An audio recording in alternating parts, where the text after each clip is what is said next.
Hey, everybody. We are still moving through the book of Genesis. We are really getting ready to hit the close. We have hit the final 10 chapters of the book of Genesis, and we are getting ready to close out the first book of the Bible. So, if you have come along with me through this journey, I am so grateful to you, and please keep reading. Once you finish the book of Genesis, we're going to have a little celebration. We're going to have a praise party at the end of this just so that we can mark the fact that we worked our way through an entire book of the Bible. And this is not one of the short ones. So we have literally covered from creation all the way through this family of Israelites or the children of Israel, and we have reached the final person that we are going to be focusing on, Joseph. And we have talked through parts of his journey so far. We have talked through him kind of being born and how this was such a special occasion for his father. We talked through his early years, and we talked all the way through him being sold into slavery and from a slave being put into prison.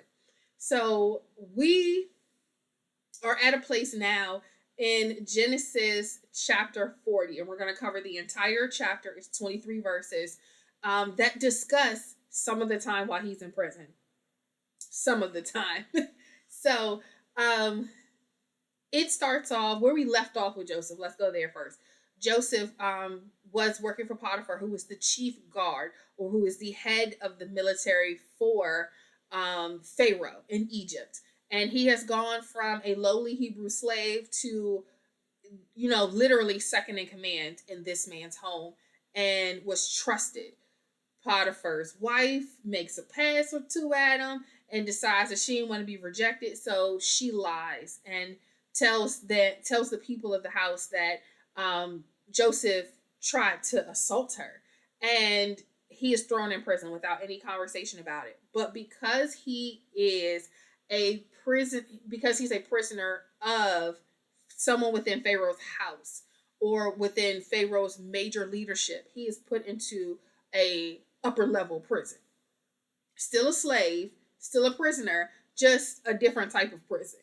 And so in chapter 40, he has spent a number of years in prison. He has spent time there. The chief guard, the person who was in charge of the prison, like the warden, has seen that he has the favor of God on him and that God is with him through this entire time.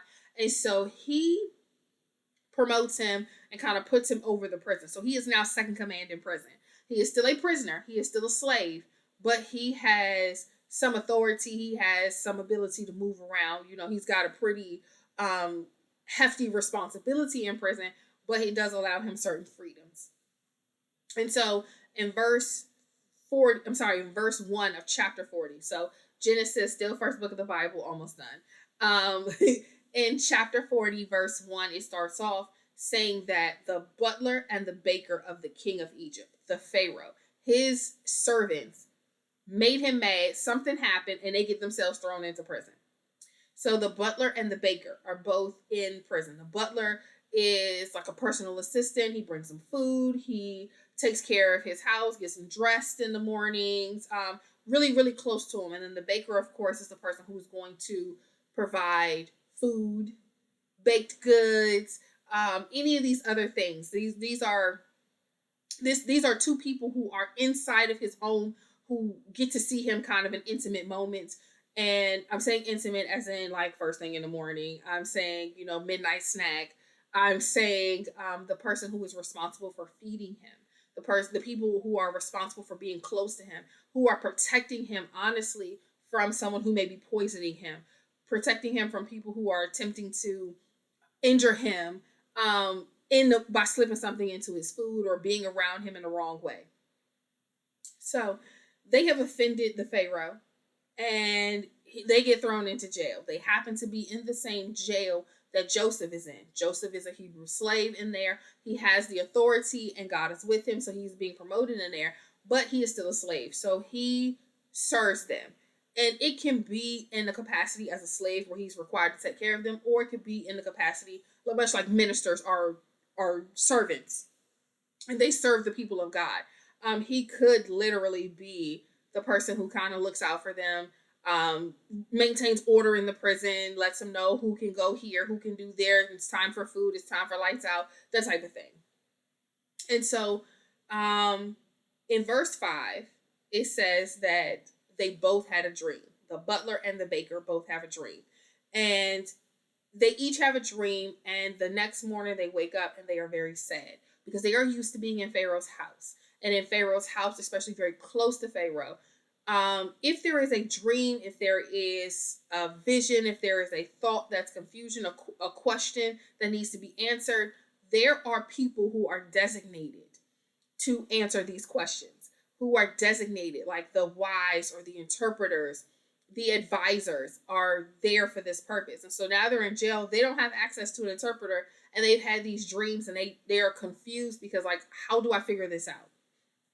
And so Joseph comes to them, and he notices that they're sad, and he asks them what's wrong. And what they say is, there's no interpreter. I've had a dream. There's nobody here to tell me what's going on. There's nobody here to tell me what this means. And so now I'm kind of puzzling this in my head. And Joseph says to them, don't all interpretations of dreams belong to God? He is still standing on his faith. Teach your kids the word of God. Teach your kids how to worship. Teach your kids how to respect and respond and have a reverential fear of God and their giftings, because he was 17 when he left his father's house. 17 when he left his father's house. He was sold into slavery. He was brought to this person's house who purchased him and had to work and kind of work his way up. But he never lost his understanding and belief in God. He never turned his back and twisted his giftings. He still honored God in the gift that he had. He wasn't like, hey, I'm a dream interpreter. I've been dreaming stuff since I was a young boy. He was humble and knew that this was a gifting from God. So make sure that we are teaching our children God, because when they grow older, even if they grow away, they will not be able to leave God. Or the God in them won't leave. So he's like, look, God understands all the interpretations belong to God. We don't need nobody else. God will tell us. So tell me what your dream is, and let me talk to God about it. And so the butler tells him his dream first. And it says that his dream is that there was a vine, and there were 3 branches. And on these branches there were buds. And then the buds came flowers, and then the flowers came fruit. And so there was these grapes that grew on this vine. And he took the grapes and made wine. And he put it in a cup for Pharaoh. He recognizes this is Pharaoh's glass, this is Pharaoh's cup. Like, everybody got that cup that's specifically theirs. This is Pharaoh's cup, and he serves it to him. And so Joseph tells him, here's the interpretation. The 3 branches are 3 days. And in 3 days, Pharaoh will lift up your head and restore you. So you're in jail, you're shamed, you're dragging around, you're not in here looking your best. Like, you're not walking around in the clothes you will walk around in Pharaoh's house. You're not walking around clean shaven, showered, all those things. These are not priorities in prison. So he's gonna lift you up. He's gonna bring you back to your appropriate status, and you're gonna get your job back. You're gonna go back to serving Pharaoh. Whatever issue it is, it's gonna be worked out in 3 days for you, and it's gonna work in your favor. So what he says is, and this is how you know he put his stamp on it. I know this is the interpretation that God has given for this dream. I know that I'm right. And so what he says is, when this happens, remember me. Tell Pharaoh that I'm in here and I'm innocent. Tell Pharaoh about this gifting that I have. Tell Pharaoh that I can be of use, that I don't belong here. Just tell Pharaoh, just give him my name. Just remember me, and don't let me stay in here forever. Like, remember me. I'm interpreting this dream. I am valuable. I have worth. And I deserve more than being in jail. I'm innocent. I didn't do anything to get sold into slavery. I didn't do anything to get thrown into jail. Like, I'm out here being a victim of life right now. And just remember me. And so he says, also, I have done nothing that they should have put me in the dungeon. He said, I'm an innocent man. This is innocence right here. Remember me. And so in verse 16, when the baker hears the good news, he's like, okay, I got a 3 in my dream too. Okay, that's cool. I got a 3 in my dream. I'm pretty certain 3 days is going to happen for me too. Let me tell you my dream, because now he has confidence. He was worried before. And so I think sometimes when we have these dreams, sometimes when we have these visions, we have an understanding that things might not be exactly exactly that cool. Like this, the baker, it says when he saw that the interpretation was good, then he said, I also have a dream. Here's what it is. He was holding on to it because he was worried about it. He felt like it might not have been good news. But he was like, well, since he's delivering good news to other people, let me check and see. And so he tells him his dream, and he said, look, I had 3 white baskets on my head. And in the top basket, it was all types of baked goods. Like I was in here baking my best bread. It was gorgeous. It was wonderful. It was in a basket on top of my head. And they were prepared for Pharaoh, but the birds ate them. So the birds would fly by these baskets on his head, and they would eat the bread out of the one at the top. And Joseph said, look, the 3 baskets are 3 days. So the same 3 days that the butler has to be restored, the same 3-day window that you have. But instead of it saying, like in verse 13, where it says, shall Pharaoh lift up thine head? In verse 19, when he's interpreting for the baker, it says, Pharaoh lift up thy head from off thee. Same wording, but he adds off of you. Off thee means off of you. So he's saying your head is going to be removed from your body. Sir, this is not going to work well for you. And it says that you're going to hang on a tree and the birds are going to eat your flesh. He said, look, this one ain't ending well for you. You're not going to be restored. In fact, you're going to be the person who's going to lose their life. You're going to be the person who is not going to make it out of here positively. And so in verse 20, it says it came to pass the 3rd day, 3 days later, which is Pharaoh's birthday. Now, if it's his actual birthday, as in the day he was born on, celebration, happy birthday, or if it was the day that he ascended and became king, I'm not clear on, but some commentaries and honestly some other like versions of the Bible will say different things. But it is a celebration for Pharaoh of Pharaoh. And he made a feast. And during that feast, he restored the butler and he executed the baker. Just as the dream said it was going to be, just as Joseph had interpreted for them, in the same way. It says that the chief baker was hung. And it says that the chief butler, remembered.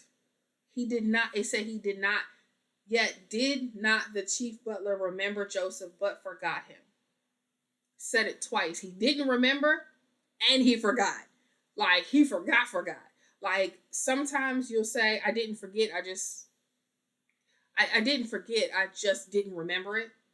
Meaning I knew it was there, I just didn't think about it. I knew where the keys were, I just didn't know we were looking for them, so I didn't remember to tell you about it. Like I didn't forget, I just didn't remember. But he didn't remember him and he forgot him. Like in his celebration to be restored, in his grief of knowing that if his dream was true, that the baker's dream was true, and even being privy to it because he is now restored back to Pharaoh's house. So he's probably, front line seeing or knowing what's happening to the baker. It got forgotten. Joseph was forgotten. the dream was forgotten. Um, Sometimes we get a little testy right here when it comes to things like this or people being forgotten because we want a particular level of justice for certain people. We want the story to end the way we want to, but we have to understand that there is a purpose. There is a time and a season for everything. And I like to get upset and I'm like, come on, God. Come on, God. You could have moved for Joseph, right? He didn't have to get forgotten. He could have got restored, but he would have gotten restored to what? Couldn't go back to Potiphar's house. He would have just been a slave traded off somewhere else. And he would have been used for some other purpose than what God had. Then Pharaoh might have got tangled up there and say, "Oh, no, he's one of the interpreters. Put him with the rest of my interpreters." And now he's in a class with other people who may not believe and worship the same way. There is also some things that needed to be worked out of Joseph. There were some characteristics and behaviors, some thoughts and beliefs that were not going to benefit Joseph in the future that God had to work out of him. So sometimes you got to have these prison dungeon bottom moments so that when you're elevated to the position that Joseph gets elevated to very shortly, you're ready for it. You have enough humility that you can sit in this position and be graceful, but you got enough boldness that you can get the job done. There has to be some breaking of you. After being the favorite son, after being so loved by his father, after being all of these things, it's got to be some humbling that's in there so that he can be open and obedient to God, so that he can be the parent that he needs to be, so he can be the man that he needs to be. Sometimes these moments we like to discredit because they're painful. They don't seem fair, and it's not fair. It wasn't designed to be fair. It was designed to be fruitful. So we're going to do a quick recap on Genesis chapter 40. Joseph is in prison. He is with God. He still has anointing. He still has gifting. He still has calling. He still has purpose. And while he's there, the butler and the baker of the Pharaoh get thrown into prison. While they're in prison, they have a rough night with full of dreams. And Joseph comes the next morning and speaks to them, and they tell the dream and he interprets it. And when he interprets the dream, he interprets that the butler is going to be restored, but the baker is going to be executed. And in 3 days, this is going to happen in 3 days. And so, of course, 3 days later, the exact same thing that he intended, that he interpreted, not that he intended, that he interpreted what happened, happens. And he asked the butler to remember him. Just tell them that I'm innocent and I'm in here and I have nothing to do with what went on. Somebody just asked me my side of the story. And it comes out that the butler is restored. And when the butler's restored, that he does not remember and he, in fact, forgets him. And I want us to remember that when it seems like everyone around us is prospering, it seems like the people that we're praying for are recovering and we are still battling a thing. It seems like the people that we are trusting and believing to do a thing are not doing the things. It seems like there's no elevation for us and we just keep getting lower and lower and lower. And every time we feel like it's time for us to be found or seen or heard, that doesn't happen, and we are pouring out our giftings to other people and we are getting very very weary in the well doing. When we get to those places, just understand that God is doing a thing and there is a time and a season for you, and we haven't reached that season, and it is an annoying thing. Trust me, it is an annoying thing, but know that God is with you even in the valleys. Know that God is with you even in the moments where you feel like you don't have no peace, where you feel like you are just being wronged at every turn. Know that there is a plan and a purpose for absolutely everything, and all things work together for the good of them who love the Lord and are called according to his purpose. Joseph was called according to his purpose, and all of this is going to work together for his good. All right, y'all. It has been fantastic. We will be touching base again shortly. Y'all have a good night.